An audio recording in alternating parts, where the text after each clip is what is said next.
Fantastic. Hi, everybody. Welcome to the Planetary Nodes Zoom meeting. I'm really excited to be sharing this material with you today, as I always am with all of these presentations. This subject of planetary nodes, I'm not entirely sure how much material is out there that people have found appealing or interested in, but from my experience, it seems like this is a subject that is very much only touched by a few astrologers. It's definitely one of the subjects that I deeply enjoy myself, but yet at the same time, I also feel that there's a kind of potential for the development of this material because it's so incredibly fresh, so incredibly new, and maybe doesn't even have a real place in astrology yet, because at the end of the day, we're still trying to learn the depths of astrology in itself, never mind the planetary nodes, which when we get into this discussion today, we're going to see that it's actually quite a vast subject, or has an incredible amount of, I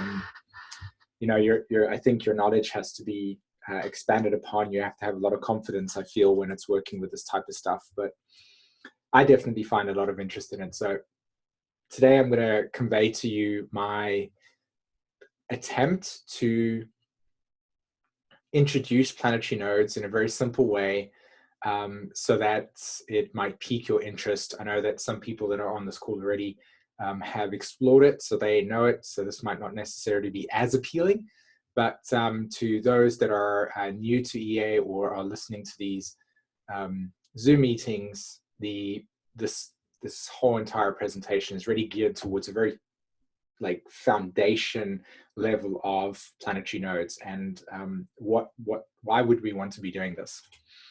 Okay, so I do have some slides which we'll jump onto, and yes, so if I just go over to, where is it? There we go. Maybe before I actually do that, does anybody have any questions or curiosities that they want to ask just before I do that, or is it? Okay, so we share screen over here. Oops.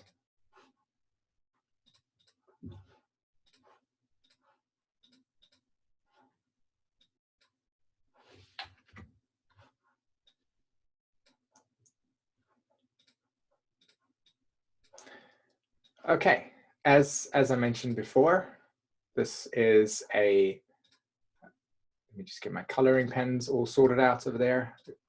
Okay, this is a planetary nodes introduction and teaching, and this is for the EA Zoom meetings for the 12th of October 2017, not 2016.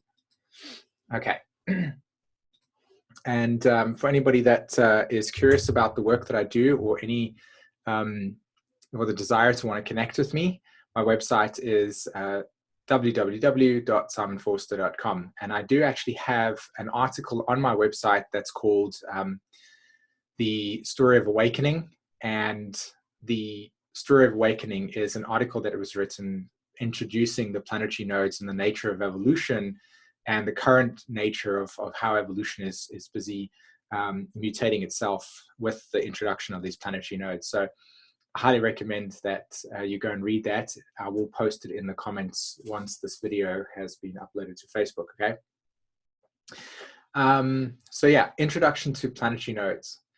So the first thing that I want to talk about with planetary nodes is that the reason why, well, there are many reasons why, but pardon me, one of the curiosities that you can be excited about when you turn your attention to planetary nodes is the experience of looking at the soul, not from the most recent lifetime, but from like a very strong or a very large extension of lifetimes that expand across a great deal of time. And it allows us to access this information that the soul carries in a way where the deepest layers of emotional and psychological and spiritual imprinting has occurred.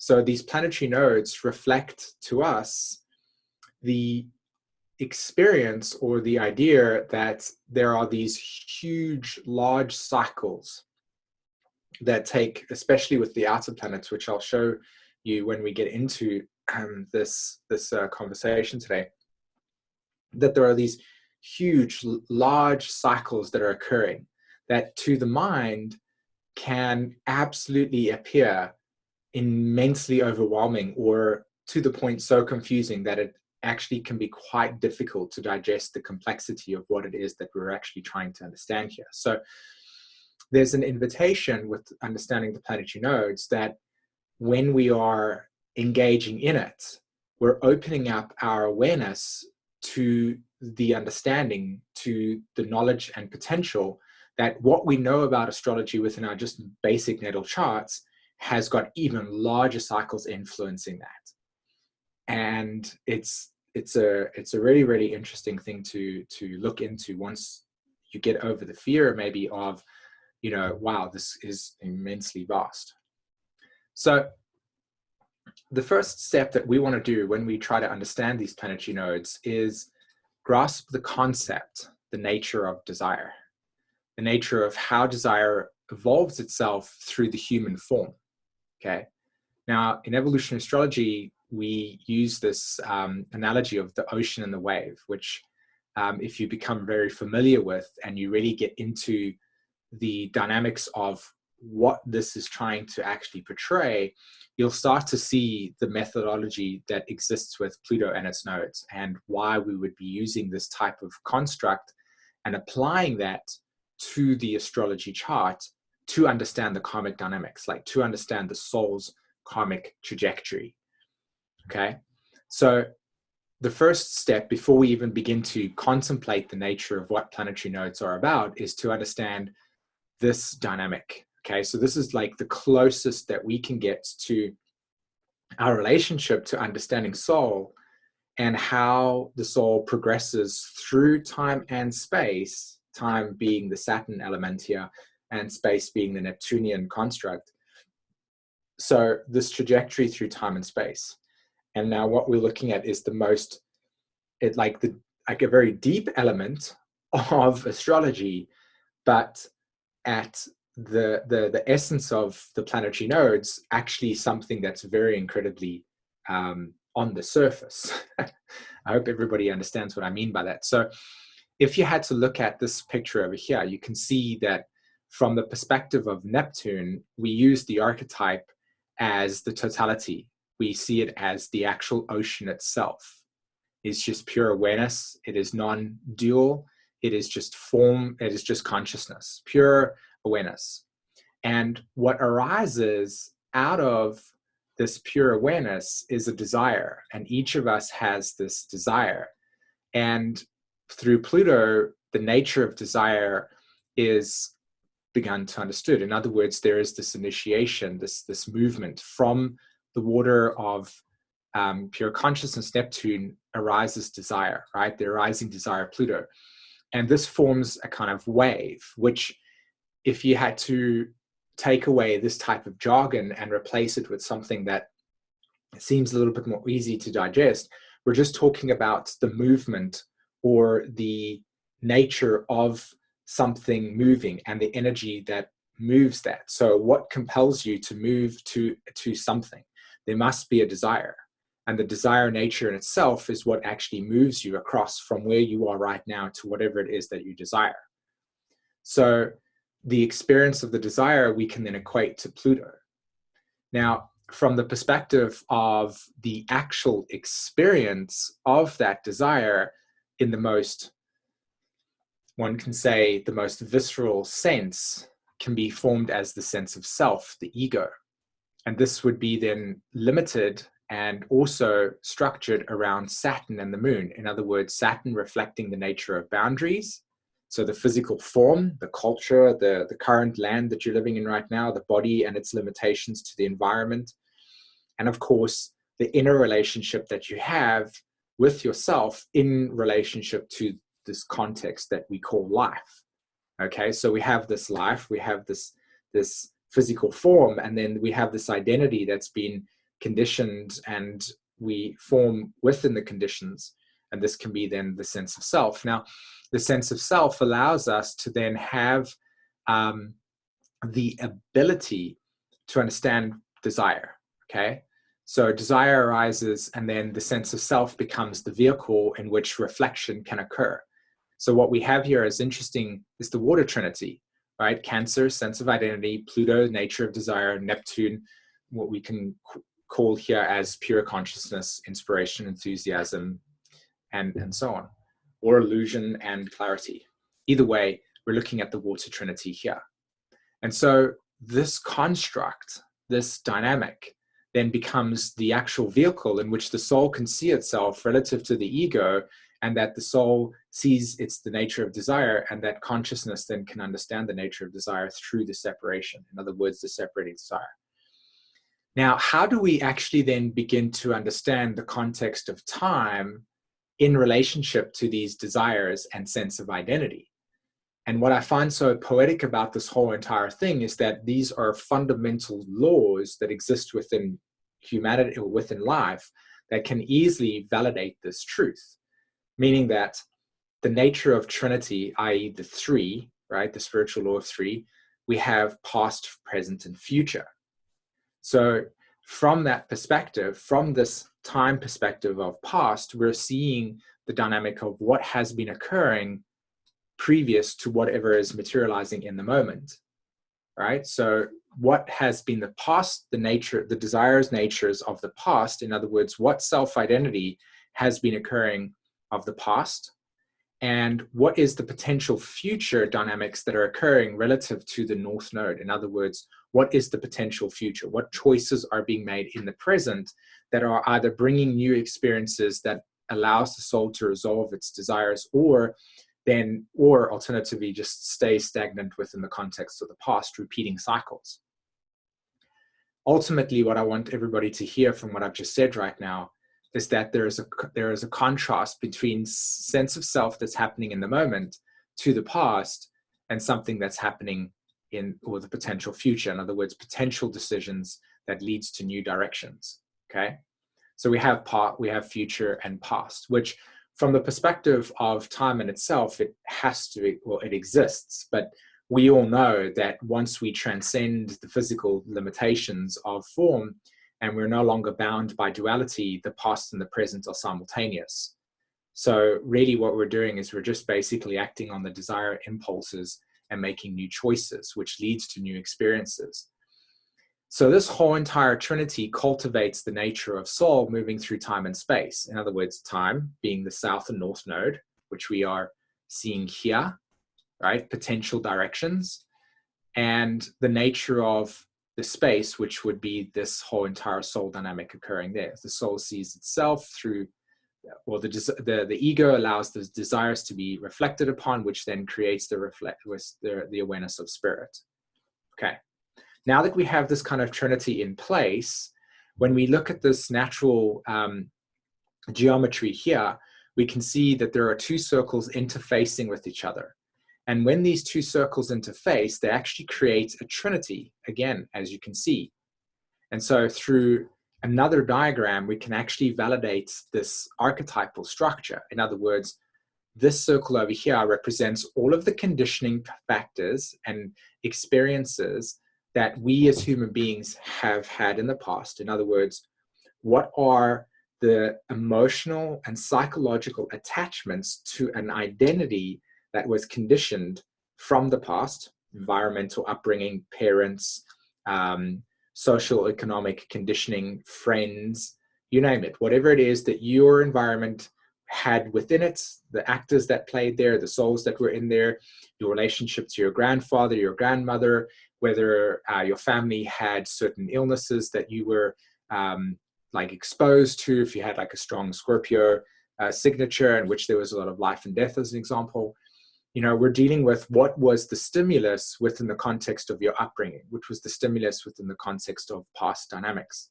So that would be the reflection there. Then we have, say, for instance, the North Node, which will then be, again, as I mentioned here, the interface of potential new directions.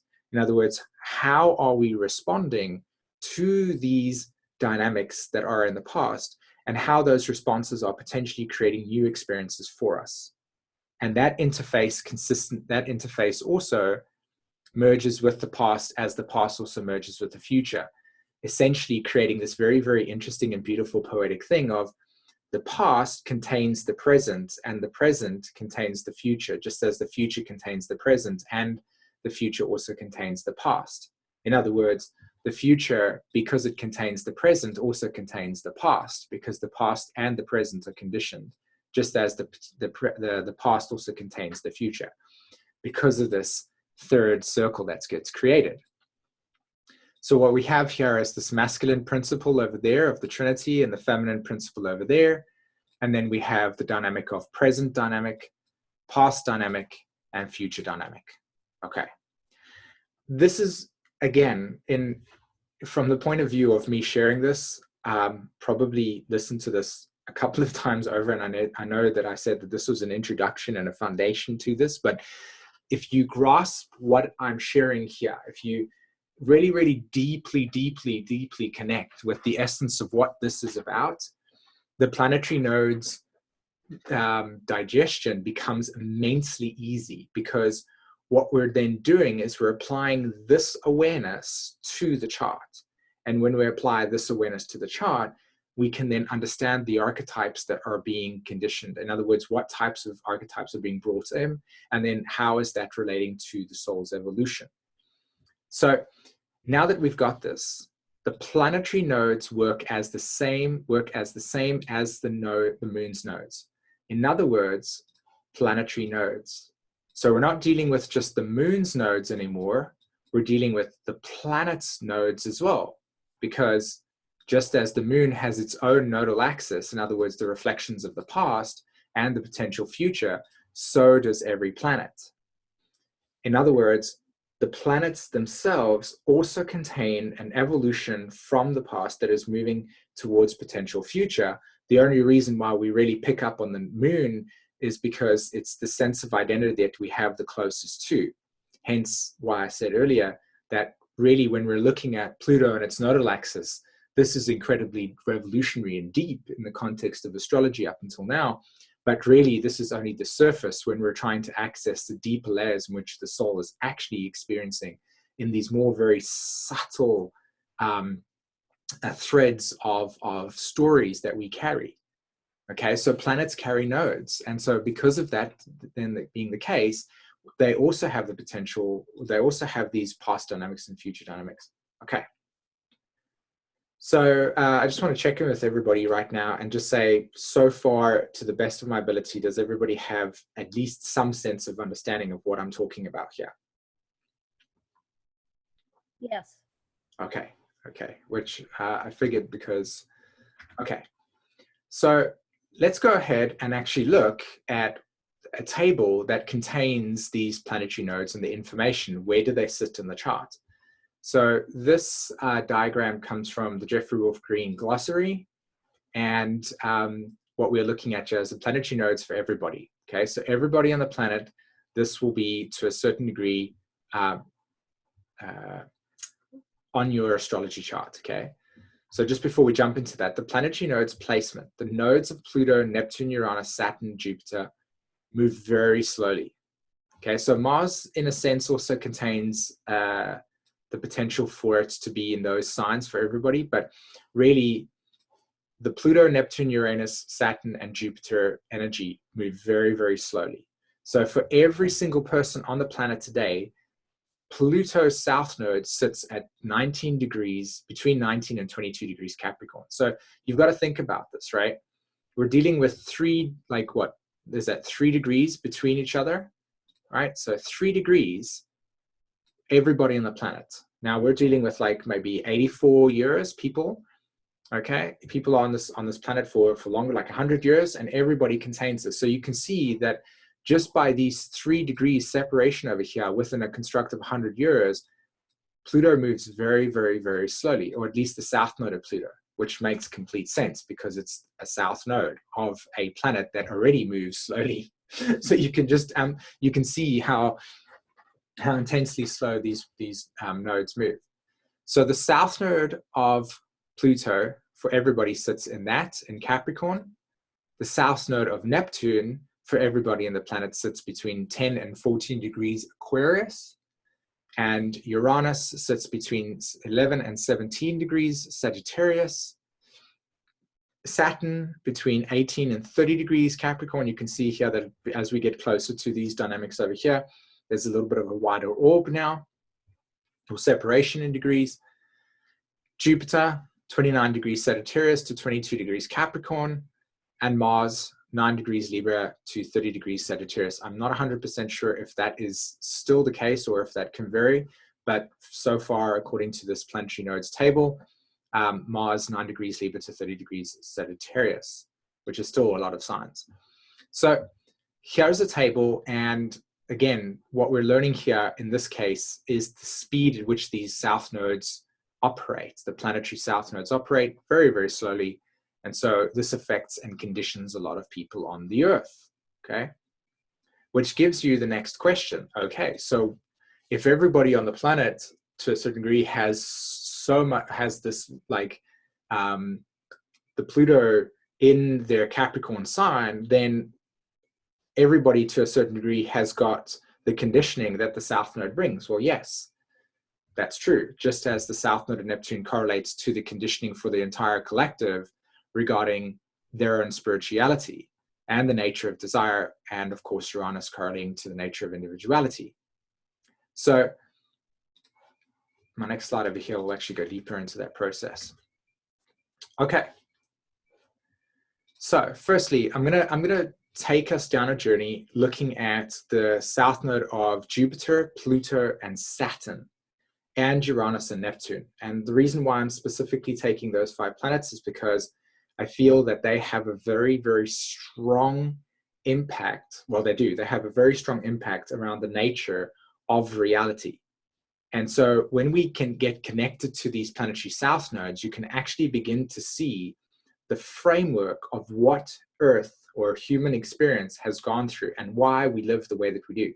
Even to the point where you can begin to ask yourself the question, do you think reality would still look the same way if the south node of Pluto was not in Capricorn, but say, for instance, in the archetype of Sagittarius?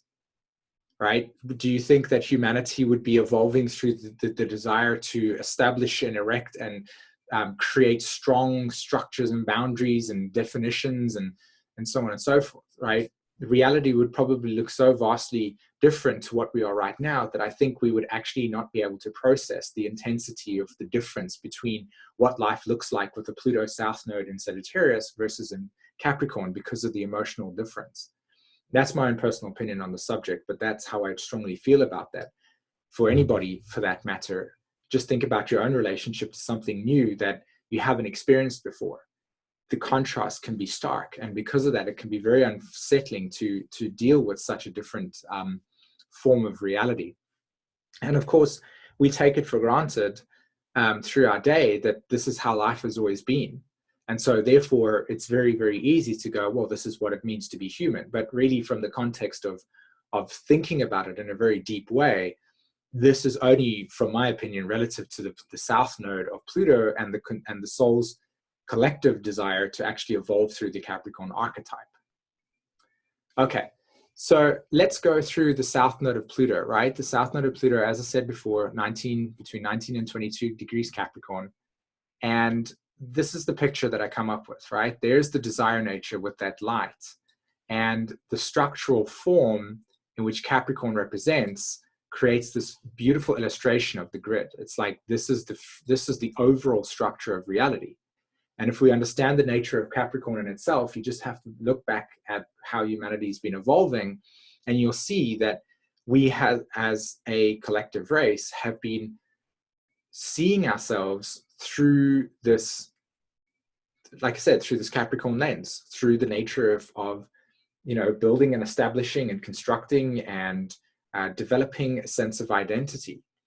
And I think it's too vast or too stark to actually contrast it to anything else. So I don't even think that that's even something that we should consider. But you could just look at the world today and see how everything has been established. Look at governmental structures. Look at the way that we govern ourselves. Look at the way that we, as a collective race, symbolically form a relationship to the nature of authority and or the establishment, or the way in which we govern ourselves as a collective through boundaries, and the separation that exists between countries relative to the boundaries, right? We can even go as far as to look deeper into the structures and forms and laws in which we govern ourselves through.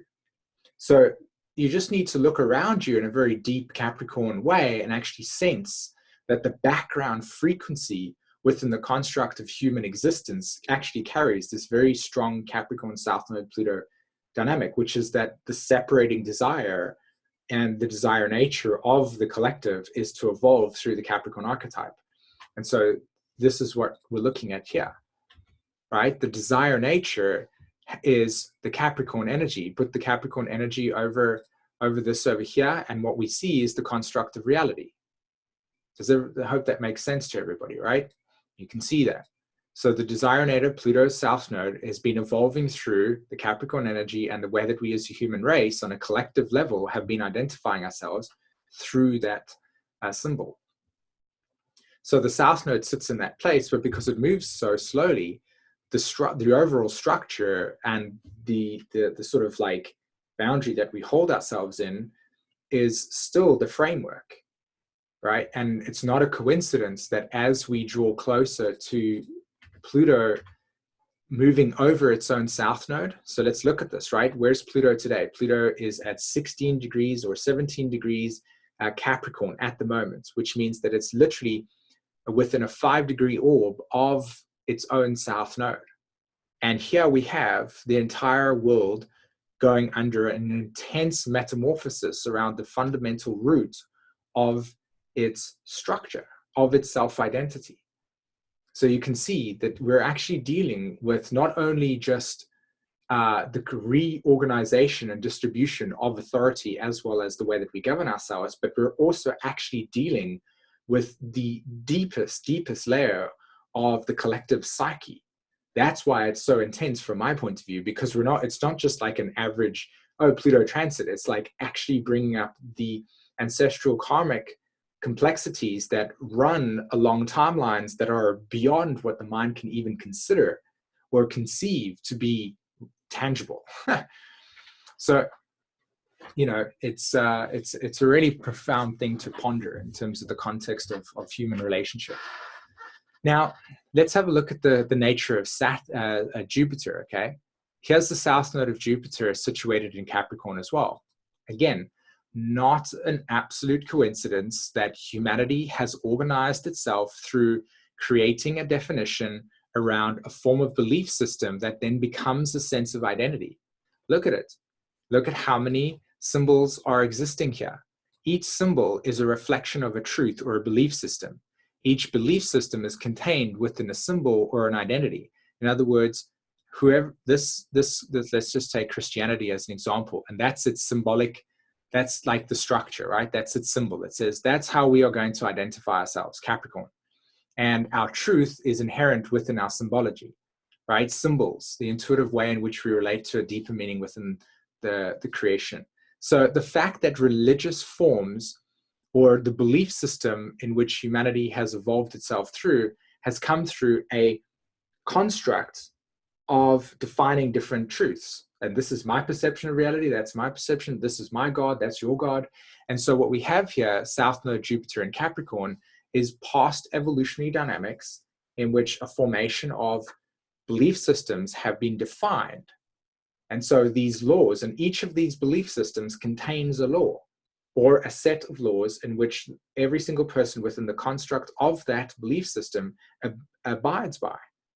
So we can see here that it's not a coincidence that the way that we as a human race collectively over thousands of years have orientated ourselves towards a belief system that is formed through, again, the Capricorn symbol. Now imagine what life would be like if we had, say, for instance, the South Node of Jupiter in Aquarius, or say the South Node of Jupiter in Leo as an example. I think that the way that we would organize our cosmology would not look through the same lens as this. from my opinion at least, because the vibration of the energy is vastly different from the Capricorn stuff. So there is a sense of an emotional security and identity that gets formed with these cosmologies, and they are, in a very deep sense, also linked with the psychology of oppression and suppression, particularly around the nature of religion from a consensus perspective, because there is an external authority, aka an external God, that symbolizes the way in which you can attain spiritual maturity. And so you have to then surrender your sovereignty or empowerment in favor of this existential savior or existential authority figure. Now, from the perspective of consensus reality, this is absolutely necessary because there is no sovereignty, because it hasn't been developed yet. So you can see here that that's become the way that that works. Now, the south node of Saturn, situated in Capricorn. Now, it's funny because Saturn in itself is the Capricorn archetype, and its own south node sits in the Capricorn energy. So what we have here is a crystallization and a double emphasis on Saturn itself. So the very nature of our reality, the very construction of what it is that we understand about ourselves is amplified. So we have Pluto's desire nature, the whole entire globe's desire nature is to evolve through a reality that is rooted in Capricorn symbols. Then when we have Saturn south node sitting there as well, obviously we're going to then have a deepening and an extra layer in which the actual framework of that reality is very, very apparent to us. Very, very apparent to us. It's not like, you know, with the desire nature of Pluto, it can be very unconscious, but when Saturn involves itself there, because it's a personal planet, it becomes the actual law. Now, in a Zoom meeting I did quite a while ago, I was talking about how when you see the left and right brain from the perspective of the king and the religious, so we have the king, which is the lawmaker and the boundary maker, and then you have the priest, which is the right brain, which reflects the belief system. So we have morality, and then morals and judgment go hand in hand, Jupiter, Saturn. And it's really, really interesting to see how the framework of our reality has been established through this moral judgment within look at the way that we construct ourselves, the different layers of social and economic status that exists. And especially when you look at a reality in which we see and segregate ourselves relative to these truths and belief systems, especially over the last, 200 years with the onset of, 2000 years, but, recently with the 200 years, with the onset of the Virgo Pisces axis. And that's a whole different story over there. But what I'm trying to say here is that you just need to look at reality itself and connect with these archetypes to see how these planetary south nodes have actually formed the background frequency for what we consider to be life on Earth and how we see it. Very profound. So like I said, this is an introduction, so I'm not going to go deeper into it, but I could spend 1,000 years just talking about this fascinating subject. Okay. So I'm going to move over to now the planetary south node of, again, the south node of Uranus that sits in Sagittarius. Okay, so Uranus there sits Sagittarius. And I find this picture really, really interesting because there are many, many expressions to the south node of Uranus. Again, this is a transpersonal planet. So what we're dealing with here is a very deep and unconscious patterning around the nature of Uranus in itself. But for everybody that's on the planet today, wherever Uranus sits in your chart, the south node, which you'll need solar fire, and that's the only program I know that can do it. I'm sure there are probably others, and I'd be happy to hear that within the comments of this video because I'd like to know more software that can do that. But the south node of Uranus that sits in Sagittarius all correlates to lifetimes, prior lifetimes that we as human beings and souls have experienced, in which we have lived through natural times, natural law, in which we all associated and understand life through cycles, through our relationship and our cosmology to the life and the existence of life being through this deep spiritual experience. And then, of course, with the onset and switch within the change from matriarchy to patriarchy, we're all also containing within that Uranian field. Now, this is really interesting.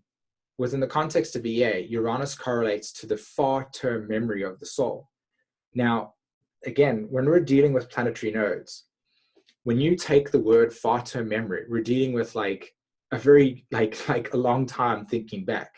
Take the planetary nodes and add an extra 1,000 years onto this process to really get the depth of how far we're actually going within the collective memory. So each of us at some point within our collective memory has lived lives in which your direct experience of life has been through natural law, the cosmology, and understood life as cycles, etc., and so on. Whereas as we progressively move closer to the time that we're living today and the construct of patriarchy and all of this stuff, we've all had and have had direct experience of collective displacement. That's why this picture over here is interesting, because this is actually a mass migration and refugees on boats moving across land. I know from my own personal direct experience of having the south node, my natal south node of the moon, conjunct Uranus's south node and Jupiter. So I have the south node of Uranus and Jupiter and Uranus and my south node all on the south node of Uranus. And I have very, very direct experience in my own life of collective displacement, but also within the first like 5, maybe even 10 years of my life, I lived with the natural law. Like I spent a great deal of time within the reality of nothing compared to where I live right now in the context of these man-made laws and how we organize ourselves relative to what we have constructed through the Saturn, Jupiter, Capricorn elements. Anyway, the point that I'm trying to make here is that the south node of Uranus, wherever it sits in your chart, correlates to these far-term memories that exist beyond just the most recent lifetimes, but something that's very, very far. And when we can access this, there are 2 dynamics. One, in which we lived under natural matriarchal laws, and then 2, where we have actual trauma in which we carry the disconnect from what is natural for us, and how this is implemented and affected and impacted the way in which we experience our connection to our natural law in itself. So again, a very deep and beautiful subject to get into that really, to be honest, quite now is a lot to take in. And I'm only scratching the surface with this material. So what we have here with the south node of Neptune, and I find this also beautiful, is because, again, what we're dealing with here is the south node of Neptune is ruled by Uranus. So again, Sagittarius cosmology, south node of Neptune, the way that we spiritualize. So the way that we spiritualize is through natural law. Yet, within the context of the most recent lifetimes, the way that we spiritualized is to aligning ourselves with the cosmology that's rooted in existential savior. And so by doing that, we have a lot of lifetime imprinting in which our spirituality has been formed through following and merging with churches or other forms of cosmologies that are not rooted in the activation of the soul, but more along the lines of following a belief system versus an actual truth. So the south node of Neptune correlates to the actual natural way in which we spiritualize, which is individuation. Now, again, if you look at this picture over here, you can see that the ocean is the consciousness. And then what reflects to us our individual journey is the Saturn realm of the boat. And inside the boat is our actual like essence. And this is like, you know, when you learn about the Capricorn Cancer axis, or Capricorn correlates to the protection mechanism that is doing what? It's protecting the valuable essence inside. So when you're dealing with Cancer as an archetype, all of your valuable possessions are within your home, aka the womb. And then the Saturn realm is the walls around that protect you from the harsh elements as well as all sort of intruders and stuff. So the same thing applies here. Yeah, what we have here is this Neptunian realm, and we also have the natural individuation. In other words, we understand ourselves through individuality relative to our own story, relative to our own desires. So this boat is separate from that boat over there. They're still the same in the sense that all human beings come from the same place, Neptune, it's the source of origin. And yet what creates individuality, in other words, the separateness within the context of this picture, is the boundary, Saturn. So we're actually evolving through definition, and definition is creating the ability for us to understand individuality. This is the natural law in which human beings are trying to evolve through. And yet simultaneously, the very act of individuality in itself, relative to patriarchy and the suppression of individuality through the laws, has not allowed us to actually understand this deep truth. So what we have here is the trauma that is associated with the south node of Neptune in Aquarius, which is the collective displacement, as well as disassociation and detachment from what is natural, and also the kind of reconnection of emotional sense of identity to cosmologies and belief systems that are rooted in existential savior.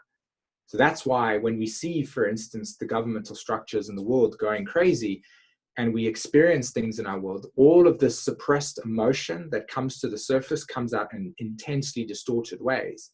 And this distortion reveals to us the sickness in which humanity carries.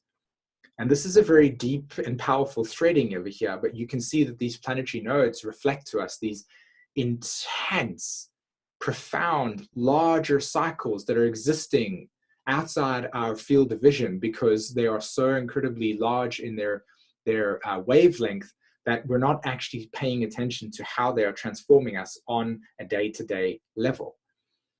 But this is the irony of the situation. They're so intensely fascinating because when we can connect to them in the way, we can actually start to begin to see that the background frequency within the context of human existence is rooted in these very large cycles that are evolving humanity and influencing us, and how we're actually interacting with these larger cosmic forces. So again, I just come here and clarify with regards to the south node of Neptune. The south node of Neptune sits in Aquarius, so we're evolving through individuation. What does it mean to understand ourselves individually relative to our own natural truth? So for me, as an example, what's my natural truth? How do I interact with this world? And how does that define my individuality? And that's my spirituality, to find the source of creation through my individuality, and then to define that through the Saturn, Jupiter, and Pluto desires through Capricorn. Okay, so I haven't actually mentioned anything about the north node of these planets because, of course, there are the north nodes. So just as I mentioned over here, when we go to this slide, let's go back here quickly. So in the planetary nodes, naturally speaking, Pluto's south node sits in Capricorn, Pluto's north node sits in Cancer.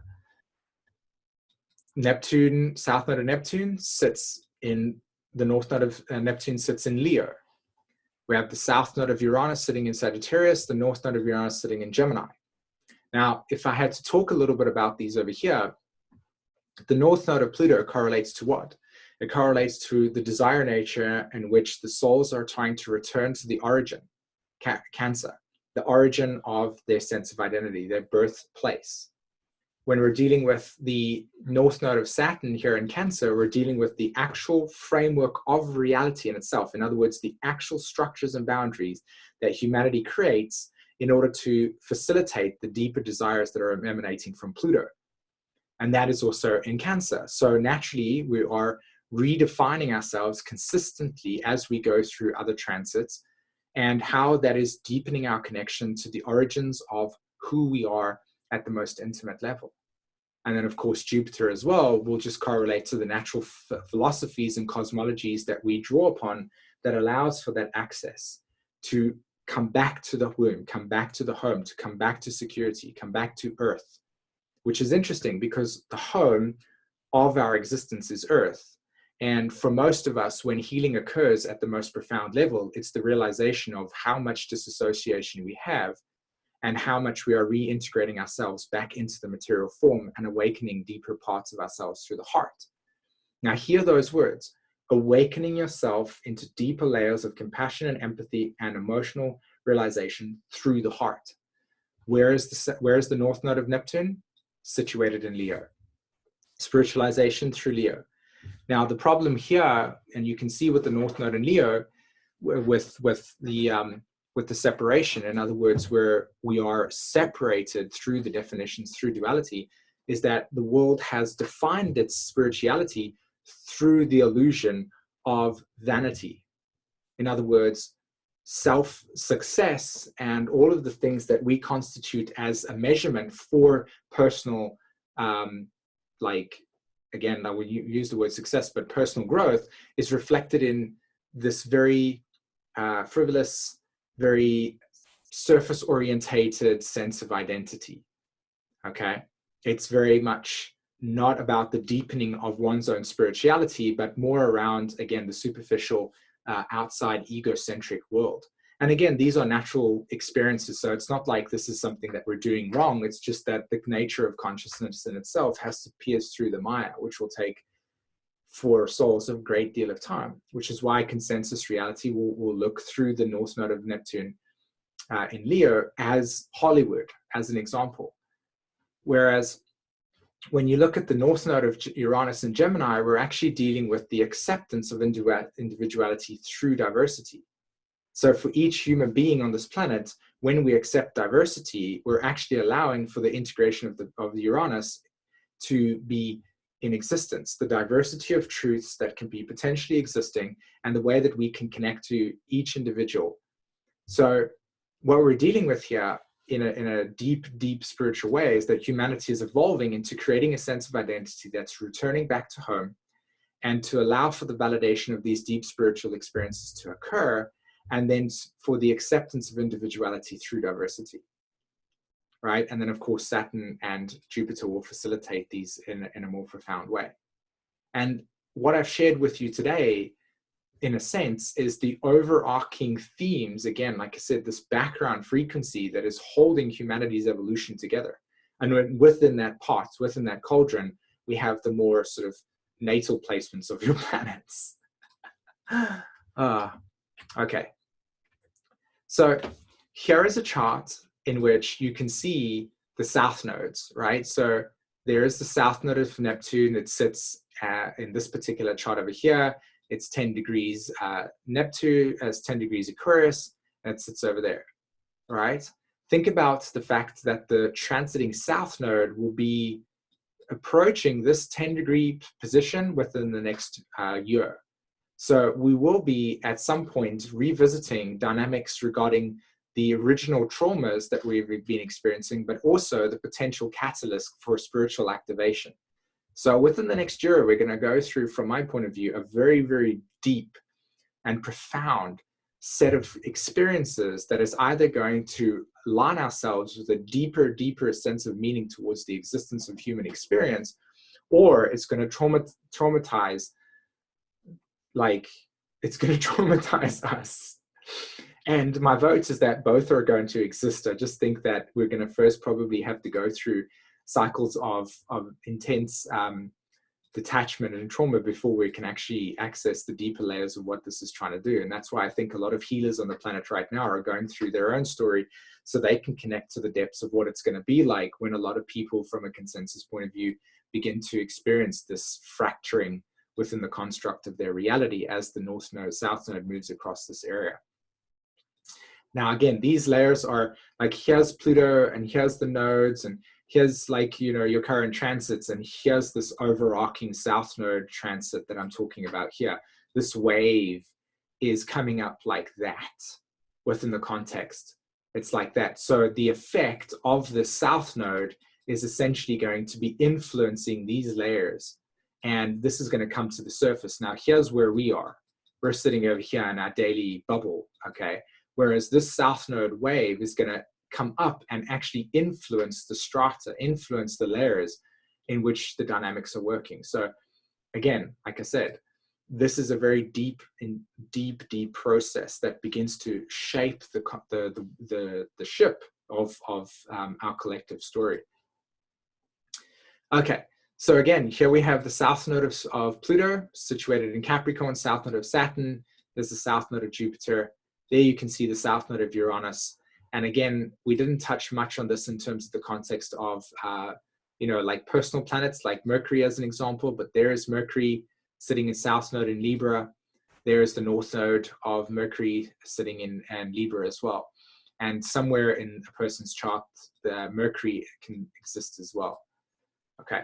So there's a lot of information here that I still want to share with you that's going to make things a little bit more clearer. But right now the main focus is the contrast of how these planetary nodes are evolving and how they're affecting deeper layers, or how these deeper layers affect the more conscious aspects of our reality.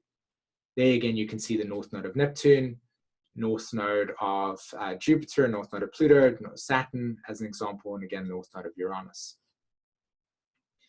Okay, so that's what a planetary node chart looks like, just in terms of those symbols over there. Let's go ahead and actually look at what this symbolizes, looks like in a person's chart.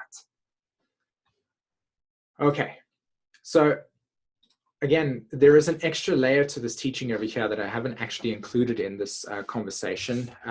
However, I do feel that maybe I can do a part 2 at some point, which we can go over it in terms of actually applying this type of knowledge to a chart. But for right now, what we're going to do over here is I'm going to show you how in this astrology chart we can actually map the deeper layers of evolution that the soul is being carrying. So here's the south node energies that are existing here, and here is the Pluto and its nodal axis sitting over there, and how those energies have been shaping and influencing, like a volcano that has energy just moving through the bottom layers that eventually begins to affect the top layers. Okay, so as you can see in this person's chart, I'm just going to go through with Pluto and its south node and the nature of Pluto. I'm just going to go through the desire nature in this context of this chart, okay? So the first step in our happy little system is to look at the south node of Pluto, which is there, and that sits in Capricorn, as you can see, and in this person's chart, it sits at 11 in the 11th house, okay? So for those of you that are familiar with evolutionary astrology and the construct of how to understand the soul's reality, we look at Pluto as the bottom line. We look at Pluto and the moon's nodes, which are there, and that's how we can understand the dynamics of soul and evolution, just like I showed you in that earlier diagram. Well, with the planetary nodes, what we're going to do is we're going to start with the south node of Pluto as the nature of desire in itself, and then how that is actually influencing Pluto as natally. Remember, this, in the context of what we're learning, Pluto south node reflects the deepest layers of the past. The natal placement of Pluto represents like this present lifetime and its most recent desires. And the north node of Pluto that sits over here reflects how that Pluto is going to be evolving itself. Does everybody follow me so far? So the construct of Pluto is being evolved through its south and north node. So let's do this. The south node of Pluto sits in the 11th house Capricorn. So what we can see here is a soul that in the most lifetimes has been evolving through a reality in which the definitions, laws, and boundaries and social constructs around group dynamics. In other words, this soul's desires has been evolving through large groups and organizations and understanding the nature of its individuality through these very structured forms, these establishments, these established structures, these authorities. Okay, that's the south node of Pluto. The desire nature has been evolving through, like I said, a reality in which there's been an association with a group that had these structures and forms, and that's how the soul defined itself, through this deep Aquarian energy, right? So at one point it was evolving through, let's say, for instance, seeing its life as, you know, being part of Mormonism, as an example, right? That's how it identified that group. And then in the next lifetime, the nature of the desire would be gravitating towards Christianity, as an example. And that group, and following these different groups, and it doesn't have to be specifically religion, but when you look at this chart over here, you kind of can see it because so much of the Sagittarius energy is really playing out. Okay, so that's why I'm specifically talking about it that way for anybody that's asking me why I'm getting that specifically. But here we can see here, but then there's also some lifetimes in which the soul's desire nature has been heavily conditioned by these groups, to the point in which it identifies itself through these establishments, right? Its sense of identity has been aligned with this. However, when we look at the most recent desire nature of Pluto itself, we can see that it's in the 8th house of the astrology chart in Libra. So what we're dealing with here is a soul that has been fundamentally forming its desire nature and resolving all of its unconscious attachments to confronting the deepest essence of its own existence. In other words, the soul itself has actually come to metamorphosize its own desires through confronting its limitations. So when we contrast the south node of Pluto in relationship to Pluto itself, we can see that the soul has been getting to the core, to psychologically and emotionally osmose with the types of group dynamics that it has been associated with in the past, and to penetrate the nature of why, right? Why the groups have aligned themselves with those institutions, why the soul has desired its own alignment with what these groups have established and defined themselves through. So the Pluto here with the 8th house, the bottom line is why? Why this? Why these dynamics? And to examine the nature of these dynamics. Now, because it's in the constellation Libra, we can see here that this extra layer is through relationships, through forming different forms of relations and understanding the contrast between different groups. Okay, this would be the construct here. So this soul has progressively aligned themselves with group dynamics, south node of Pluto in the 11th house in Capricorn, and to understand the nature, the deepest core, unlike nature of why these groups form a sense of identity and what the construct they use, what establishment they use, and they're comparing it, they're contrasting it. Libra is all about compare and contrast and understanding the relationship to itself and to other people. You understand? So that would be the deepest karmic dynamics that are associated with this. The soul would also be, and again, I'm just adding extra layers over here, in which in past life dynamics has been needing to confront its own limitations regarding the association with those groups, and to say, okay, so this group is limiting me here, and is this helping me evolve? And how is my relationship to these groups allowing this evolution or not? And so fundamentally, it would then begin to align itself with a belief system or a desire nature that is rooted in its answering its own questions. In other words, what are the values? North node is the polarity point. Pardon me, I'll just slow down here for a second so that everybody can follow me. The polarity point of Pluto sits in the 2nd house. So we're dealing with a soul here that is needing to progressively align itself, in which it answers its own questions and becomes self-reliant and becomes aware of its own values in relationship to what it has been attached to in the past. In other words, to become resourceful within itself and to become self-reliant, to not allow another person to be dependent on other people, and to progressively become empowered from within. So that's the soul's trajectory in the most recent lifetimes. And the way that that's going to be doing it is through this 5th house Cancer archetype. And so when we just add very simply the layering over here, we can see that the Pluto polarity point there and then its north node there is to progressively align itself with the cosmology, with the belief system, with an inner sense of reality that is around validating its own sense of ego structure. 5th house Cancer. In other words, 5th house correlating to the validation and what's the actual reality for the soul, and how that is deeply validating its own sense of identity. And the identity is the Cancer archetype. So how is the soul returning back to its own organic roots? It's doing it through the validation of its own sense of inner reality, because again, we're dealing with energies that are subjective because they're from 1 to 5. So the 2nd house and the 5th house are subjective. So how is the soul progressively aligning with a sense of identity that's rooted in its own values and its own validation of itself?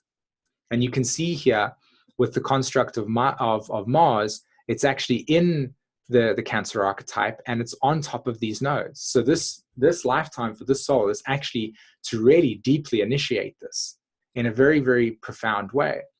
So it will be almost aware of these planetary north nodes because of the fact that Mars is on there. In other words, Mars is pushing the leading edge of the soul's evolution. So I know that this was an intense kind of conversation around the chart over here, but what I really wanted to show you is how the south node of Pluto interacts with its own Pluto placement, and how the evolutionary trajectory of the soul is to align itself with Pluto polarity point, and how that then will progressively through the north node of Pluto will be coming through this over here. So in this case, it's the 2nd and 5 that you need to synthesize relative to 11 and 8. Okay, so a lot of information I've just poured onto everybody over there. I hope that you can watch this lots of times over because you'll keep on getting deeper information on it. Please write in the comments on this video if you've got questions for me or if you would like me to answer questions around it. I'd be super happy to do that, by the way. But that is it for me in terms of this introduction. Thank you so much for giving me the opportunity to share this. And if we've got some time, we'll see if we can answer some questions. Okay. Brilliant, SÍmõn. Thank you so much. Beautiful. Very clearly communicated and demonstrated. And so we'll take a few questions.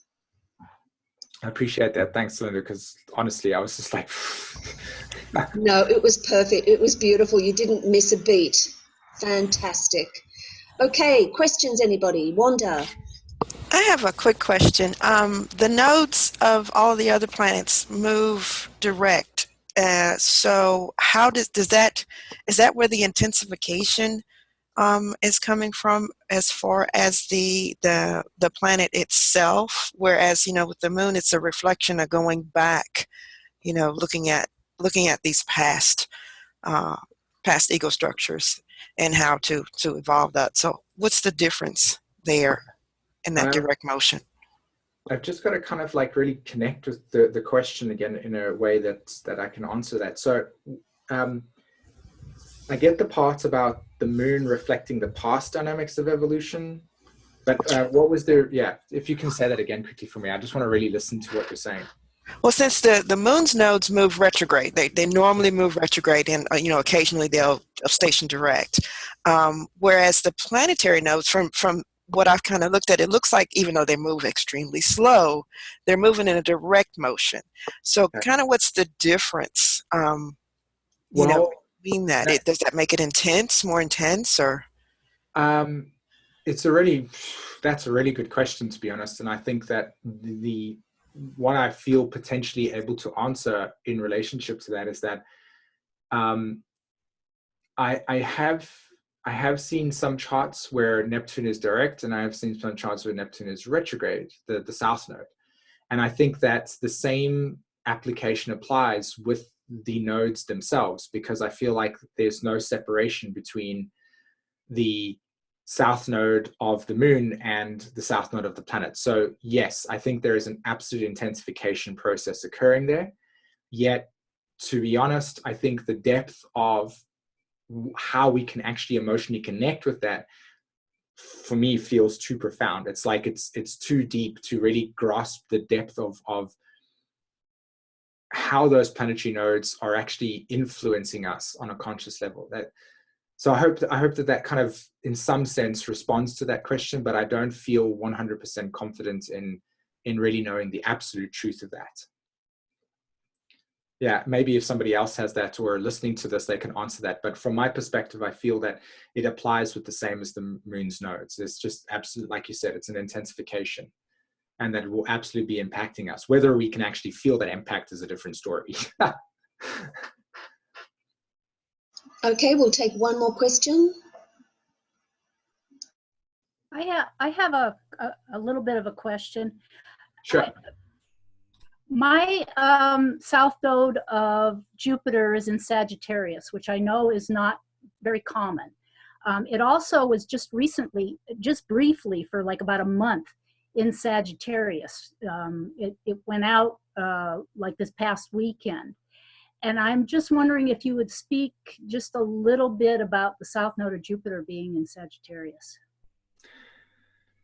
Okay, so again, you were saying that the south node of Sagittarius, and you had, can you just repeat the first part again about your specific things? You just yeah, my south node of Jupiter is in Sagittarius. Okay. Mm-hmm. At the very end, and I know it's not very common because it briefly goes back into Sagittarius, so it retrogrades back in for a brief period of time, which it did just recently.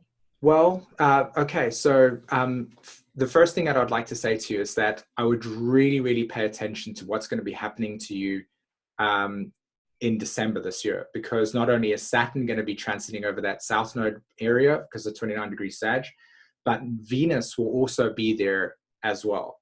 particularly the 25th of December, as I was just recently, creating a forecast for the Jupiter through Scorpio element. Anyway, so that would be something to pay attention to during that period of time, because there will actually be planets that are physical to us that we can relate to, that will be activating those specific that specific point within your awareness. I think that there is an interesting relationship here, because from the perspective of the current reality and formation, in other words, the majority of humanity and its perception of reality and how those laws have been instilled within this reality, I almost feel that with you having the south node of Jupiter being in Sagittarius, there's an actual feeling of like alienation, a feeling of like disconnect between what you consider to be the natural law or the natural cosmology in relationship to everybody else that's got the south node of Sagittarius, south node of Jupiter in Capricorn, in which their familiarity towards these structures almost on a deeper sense feels a little bit more accepting. And again, with the south node of Sag being more like, oh, that seems odd or weird, or this is kind of insane that people would wake up at 7 o'clock or 8 o'clock in the morning to spend their whole entire days working. And then, like, why do we believe in that truth? Like, why does the Western culture believe in this intense working methodology? And yet here in Spain, as an example, they have this kind of cosmology in which they only work for certain periods of time and then they kind of rest. Why can't that be acceptable? Why do we have such intense rigidity around this work ethic? What does it do for us? Why do we do that to us? So the contrast is what I'm really answering here, that I feel sensitive towards, is that you almost have, and share with me if this resonates or not, because this is deeply intuitive in terms of how I'm responding, but it feels that your own cosmology in a very deep and sensitive way almost looks at the world and goes, wow, I can actually not really understand why people or why reality gets validated through this very rigid consensus. I don't know. Does that sound in some sense true to you? You can't see me laughing because my video is not bogs everything down, but that is so true. I don't get it. A lot of times I just, I'm saying I don't understand. Yeah, absolutely. It's to me, that's exactly how it would feel. It would be like your cosmology regarding your soul's journey in relationship to because again, we're dealing with minority versus majority, and the world is constructed with the majority of this reality through South Node and Sag and in Capricorn. And here you stood on the other side of the fence going like, what? Really? Yeah. Thank you. Yes. Okay. Spot on. Thank you, Sue, for that great question and for that great answer, SÍmõn. So we come to the end of this meeting. Would you all please thank SÍmõn Vorster, everybody? Thanks very much, guys. I appreciate your time and your attention. Thank you so Thanks, much. SÍmõn. SÍmõn. Thank you very much. Thank you, SÍmõn. Amazing. Brilliant.